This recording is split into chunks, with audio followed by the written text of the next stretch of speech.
It's not that AI makes us less human, but that we use AI as an excuse to not do the hard and human work in the first place. That's Brent Summers, head of AI platforms and GTM innovation at Qualcomm, one of the world's great engineering companies. He said it as the person leading Qualcomm's AI transformation from the inside. The first time I heard it, I almost let it go. It sounds simple, but it's actually an indictment of everyone who has reached for the AI tool when what the moment really called for was a conversation. Brent has spent his entire career asking one question, from a middle school chat room to the boardroom. What does the person on the other side of this actually need? Every chapter of his story arrives at the same answer. Technology is only as meaningful as the connection it creates between people. I'm Alaura Weaver. Welcome to Humans of AI. When ChatGPT launched in late 2022, Brent had already been using generative AI for his own writing since the pandemic. I started a Substack. I was writing a lot of headlines, and I eventually discovered a GPT wrapper, paid $50 for lifetime access, and I was able to use that for my Substack, and then also at a couple of jobs that I had prior to starting Qualcomm. Then, when he was hired by Qualcomm, he hit a record scratch moment. And then when I joined, my personal software license was not permitted. And I just sort of accepted that and went on to initiate the ABM program that I was hired to build. Day one, stopped at the door by a software policy. He put the tool down. His personal tool, the one he'd been building fluency with for 2 years, and kept moving. Built the business case, found the right partners, got the approved tools into the room. Watched the sales team compress hours of account research into minutes. Watched their eyes go wide. That's what it actually looks like to lead an AI transformation inside a large organization. You arrive, adapt to the constraints, earn the trust, build the infrastructure, and then, once it's working, you meet the next problem. Let's start before the job title, with a basement in Daytona Beach, a 486 PC, and a modem dialing into the void. The first thing I did was dial up to a local bulletin board system. The paper in Daytona Beach had a BBS, and there I was in middle school, online, chatting with strangers. I was in chat rooms, I was playing text-based RPGs, just having all kinds of fun building community. To Brent, at 12, a modem was a portal to other people. The technology was beside the point. That instinct, ask who's on the other side before asking what the tool can do, runs through everything that follows. You've described yourself as not a product marketer, but a human marketer. And, you're doing that inside one of the world's great engineering companies. So can you unpack that? So I'm always thinking about what's the human need, what is causing people to hesitate, or what kind of things are they trying to avoid? What are the handoffs with technology? That's an interesting tension within Qualcomm, because we're often trying to bend physics to our will. And, I'm going, why do we need that?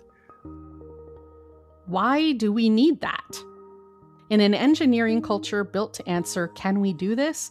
Brent asks, should we, and for whom?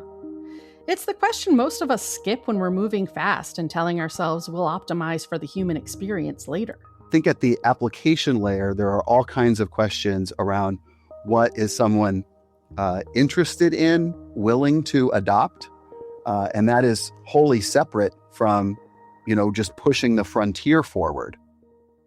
Growing up, Brent was captivated by a short-lived piece of software called Microsoft Bob. One of Microsoft's most spectacular failures. Instead of a traditional desktop, it gave you a virtual house, open a door to reach your documents, turn on a lamp to change settings. The bet was that a home would feel more intuitive than a file system. Brent was one of the few people who actually loved it. Bob really reimagined the way that you would interact with the desktop. And all I was doing was tinkering with my PC. I had a lot of free time on my hands, and I was having fun, turning on the light switch and petting the dog. That felt like a game. to me as a kid, right? So I was doing productivity tasks in a way that felt very approachable for me as an adolescent. My parents, who were learning to use the computer in their 30s, and my dad was much older. My dad would have been like 50 at the time. That reinterpretation of the way that human-computer interaction should work was too much, too fast, I think, for a lot of folks. Brent's parents couldn't meet the technology where it was. The design didn't reach back toward them. That gap between a capable technology and the people it was built for is the question he's been carrying ever since. And it's the same one he's asking now about enterprise AI. In most organizations, AI arrives the same way Bob did, dropped on top of existing workflows, with the implicit expectation that people will adapt. Brent's instinct runs the other way. You design the technology to meet people where they are. That's the difference between pilots that stall and transformations that compound. We've been here before. The PC didn't just change how offices worked, it required a new kind of literacy. So did the internet.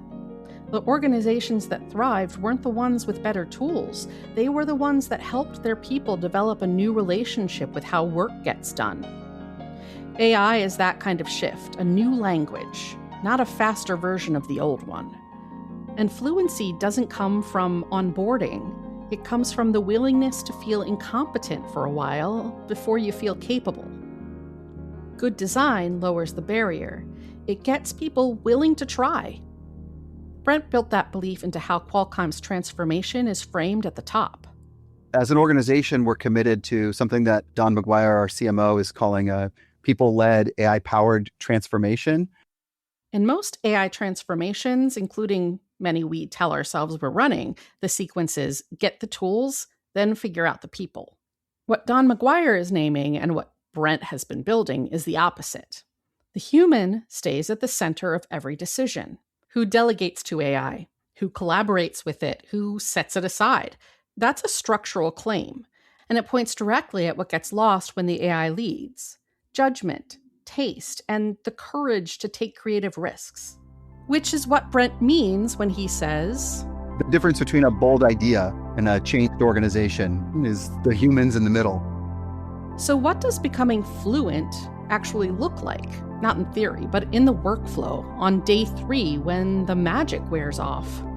AI definitely feels like magic to people. When you first, enter a prompt and AI does research for you or generates a reasonable first draft, that feels really magical. For it to really be productivity gains, or to help transform an organization, there are reps and sets required. You have to teach people prompting techniques and when is it appropriate to delegate to AI versus collaborate with AI. And I think that looks like muscle. Like that is trying and practicing and honing and going back to the gym, the digital gym. I think it's all of the things that we teach people in terms of how to break a habit and form a new habit, right? You have to have the reps in before it becomes natural, because people are so, trained to just do things the way they've always done it. Magic to muscle. Magic requires the trick to work every time. When it doesn't, you lose the audience. Muscle survives the bad sessions. The days when nothing clicks, when the prompt returns garbage, when the team looks at you and says, this isn't working. The difference is whether you're willing to be bad at something long enough to get good at it. And that problem isn't the technology. It's the organizational immune system, operating not just at the policy level, but at the human level too. In the person who had one bad experience with the tool and quietly went back to doing things the old way. There are still a few skeptics. There are people who, if they have a negative interaction, then they have an aversion. So we're managing that. And I think that's the play for a while longer. Every AI transformation case study talks about the tools, the ROI, the wins. Almost none talk about the person who had a bad first experience and quietly went back to the old way. That person is on your team, maybe on mine. And our job is to earn enough trust that they try again.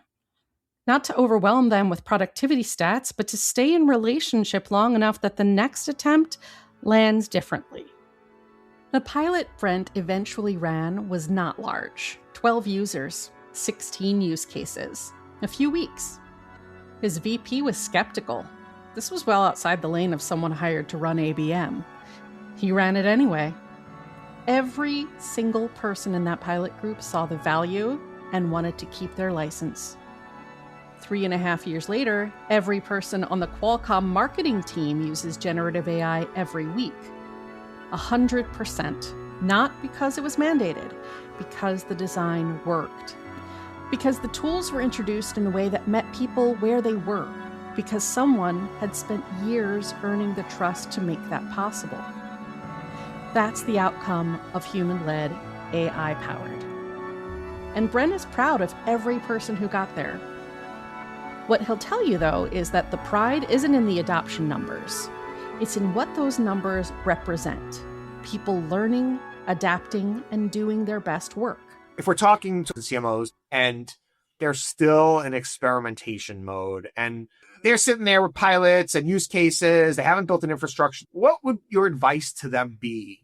What should they be doing differently? You need to nominate someone to own the business case and the outcome. Right? If you don't assign a responsible individual, that initiative is not likely to truly be propelled forward if it's managed by a committee. If you're 3 years into experimentation and not seeing meaningful results, then maybe you need to examine your assumptions about the way that work in your organization has to get done. Because I think AI has more value when it's designed into a workflow as opposed to simply like bolted on top.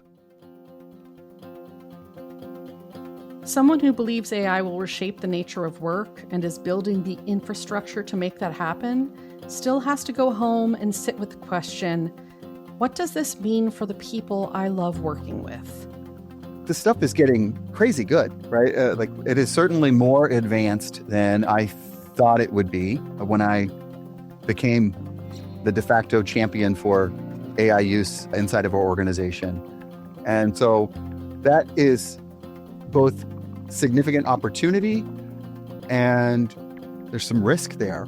So I have a lot of anxiety about making the right judgment calls and guiding people and practices towards an outcome that keeps our headcount where we're at, keeps the people who I love working with employed, and also keeps people fulfilled. You know, I get a lot of personal satisfaction from working. It's a big part of my identity. And, you know, there's some people espousing that the need for human work is going to go away. And that, for me, I think life without work would be a bit drab and dull. He's the AI champion, and he's sitting with the fear that he might be building something that hurts the people he's created a solution for.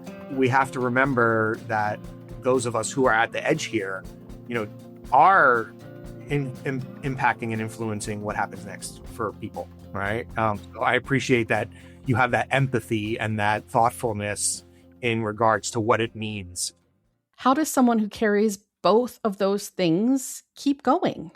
I think the answer is in how Brent defines what we're actually building toward. What is one piece of marketing advice that you used to swear by that AI has completely changed your mind on? Content as the most important unit of output for for a marketer. I think, you know, signal is more important than volume right now. Yeah. Signal and differentiation. Large language models are, by design, averaging machines. They produce the most statistically probable response to any prompt, the consensus answer, the thing that sounds right because it sounds like everything else. Divergent thinking works differently. It's the capacity to break from pattern, to arrive at the idea no one was expecting because it comes from a perspective, a set of lived experiences, a point of view no model was ever trained on. That gap between averaging and diverging is where human marketers now live. It's the entire value proposition, which made Diego's final question the right one to end on.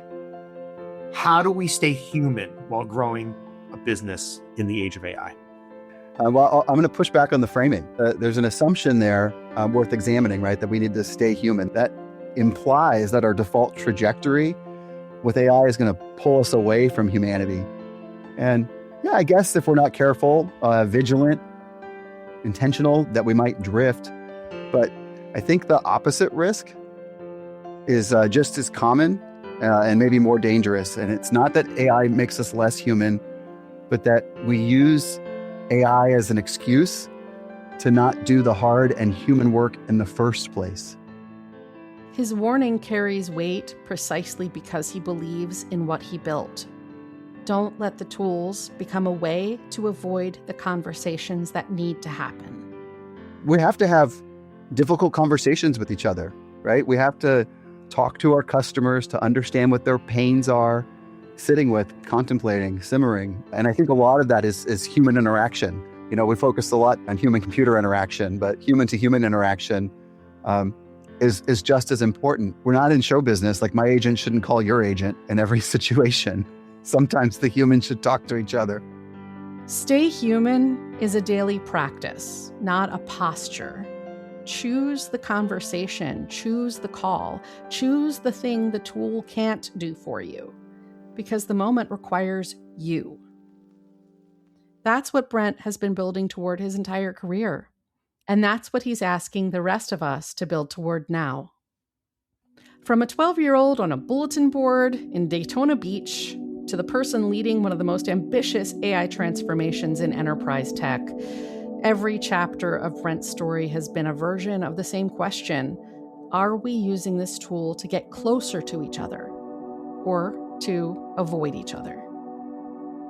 The answer is the only thing that determines whether we're building towards something worth having. So, here's your Monday morning action. Think about the last 5 times you used AI.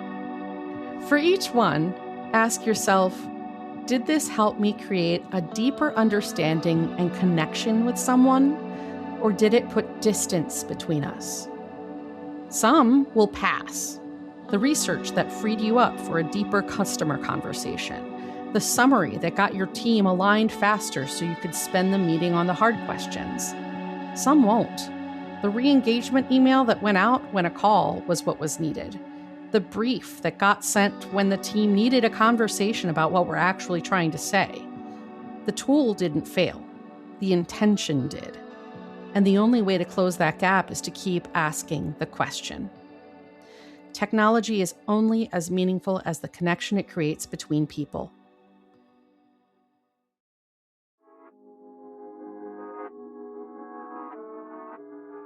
I'm Alaura Weaver, this is Humans of AI, and we'll see you next time. Thanks so much to Brent Summers for sharing his story. Humans of AI is presented by Writer. Our hosts are me, Alaura Weaver, Director of Enterprise Content, and Diego Lomanto, Chief Marketing Officer. Our producer is Alana Nevins. Our graphic designer is Mila Odor. Our social media manager is Tasha Thakar. Our video editor is Jamie Watkins.